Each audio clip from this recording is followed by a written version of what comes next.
His term had only just begun when the war started. Frederick Marsh, the 53rd President of the United States, had been elected because of his 29 years of experience in diplomatic relations.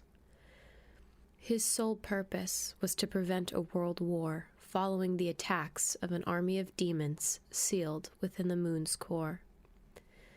Now, he was only 2 years into his term, and for the past few months, there were talks on whether citizens should be evacuated onto other planetary colonies, or if they should remain on Earth and stay inside nuclear missile shelters. While the White House called for its citizens to remain cautious and hopeful for a positive outcome, the entire building itself had been modified to protect against nuclear missiles or biochemical weaponry. The world stood on the brink of destruction, and it was only a matter of time before it ended. And as long as he was the current president, Marsh was in charge of containing and preventing the destruction for as long as he could, or at least find a way to help calm the masses.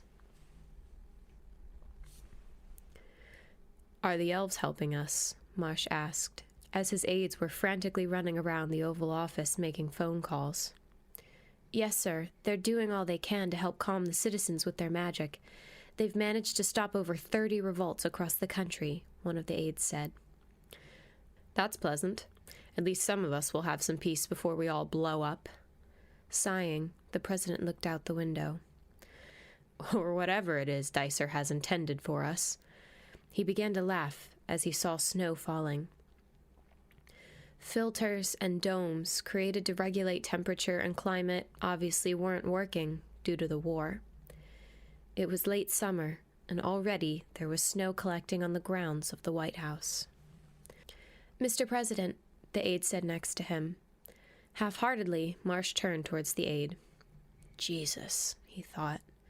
"They've been working for me all this time, but I don't even know half their names." "We're getting reports that the snow you see is actually soot. Mount Helena's erupting and—" Marsh interrupted the intern, but it was as if he was just talking to himself.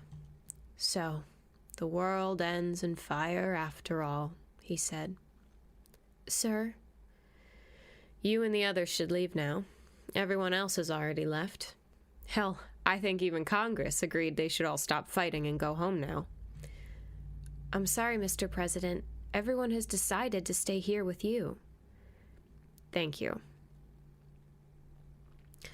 The widespread panic caused by the impending nuclear crisis had caused many of the nation's security agents to jump ship, leaving the country vulnerable to attack. President Marsh took small comfort knowing that his enemy's personnel had already abandoned him. Dicer Khan was a no-name Russian scientist who became ruler of the entire Eastern Hemisphere in a matter of days. Many years ago, he was passed over for moon colonization plans in favor of an American colleague, Dr. Adams. Khan claimed that his plans were stolen and went off the grid for years. Years after the failed moon colonization plans and the subsequent demon invasion that occurred because of it, he re-emerged, claiming he had created geothermal bombs throughout the world, using money he made building nuclear bombs for countries. No one took him seriously until he set off bombs under China and destroyed the entire country in a day. Khan had demonstrated his power by neatly blowing up an entire country without harming small neighboring countries around it.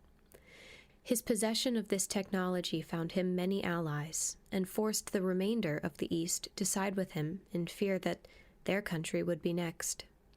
Now, minutes before the world ends, those allies had abandoned Khan and demanded he stop his plans. A large rumble shook the entire White House from underneath. It ended within seconds, and nothing was really damaged or shaken up by the tremor. However, it had a greater impact on every person in the office. Shaking, Marsh quickly sat in his chair in the Oval Office. He rummaged through papers sprawled out on his desk, sweating, trying to find an answer. Eventually, he gave up.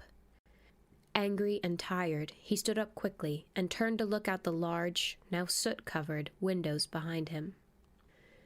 It felt that there was no way that he'd live long enough to carry out his term, or if he did, he doubted there would be even a country to preside over. Immediately after the small tremor, his aides had been reporting over 20 attacks in numerous states. From his window, he could see some smoke rising from the results of those attacks. He sat back down and placed his head in his hands.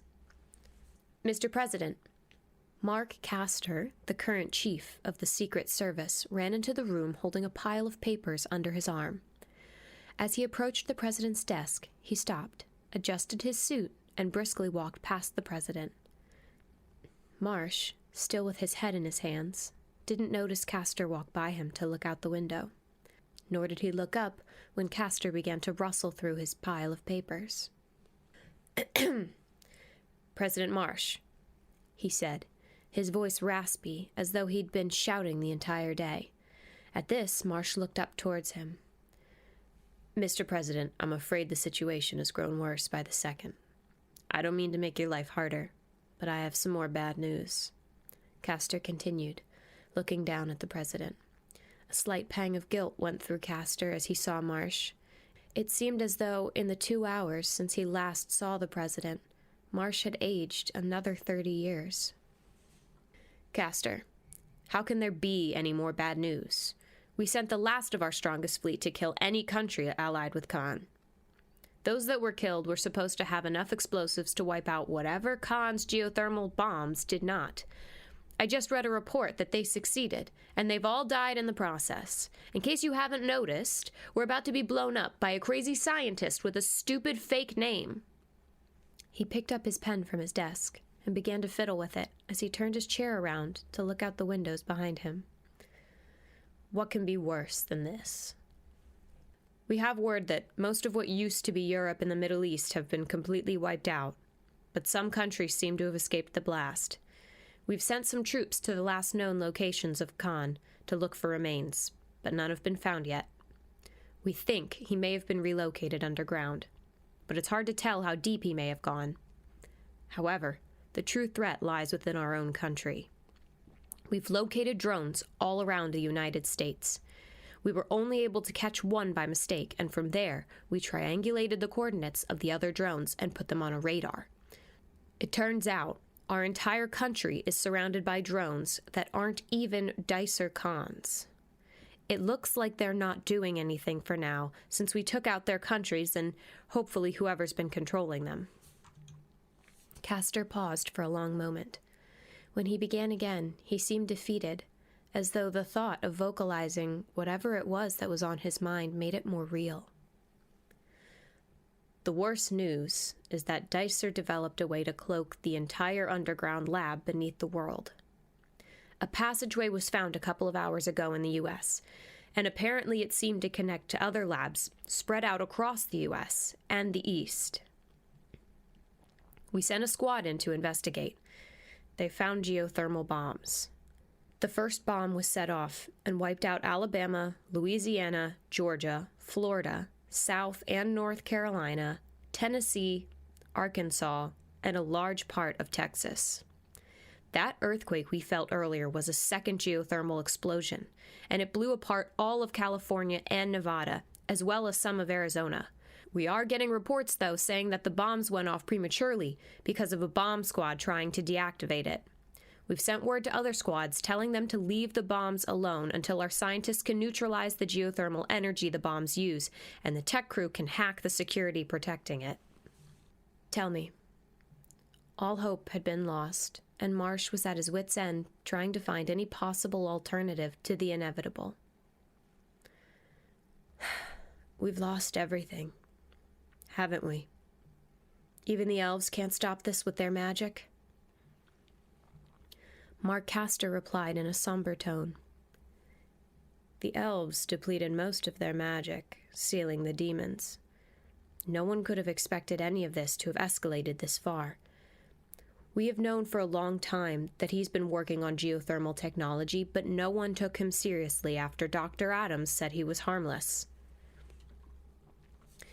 It would appear He was a threat the entire time, and he used our lack of concern towards him to plan, while we were battling those demons from the moon. The geothermal bombs that were set off may not be the last of them either. Based on the initial reports concerning the underground labs, there may be more bombs, ready to bring down the entire world. At this, Marsh stood up. The last president of the United States placed his hand on the glass window before him and began to sob. Castor fought back tears as well. "It's all over, sir." The president lifted his head and began to speak, but a large explosion outside interrupted him. The window he was staring out exploded, and impact sent him flying back. Pieces of glass decorated the Oval Office and everyone in it.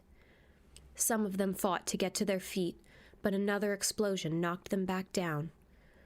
By the last explosion, everyone was already dead, and the modified walls built to protect them had toppled around them like a sick joke.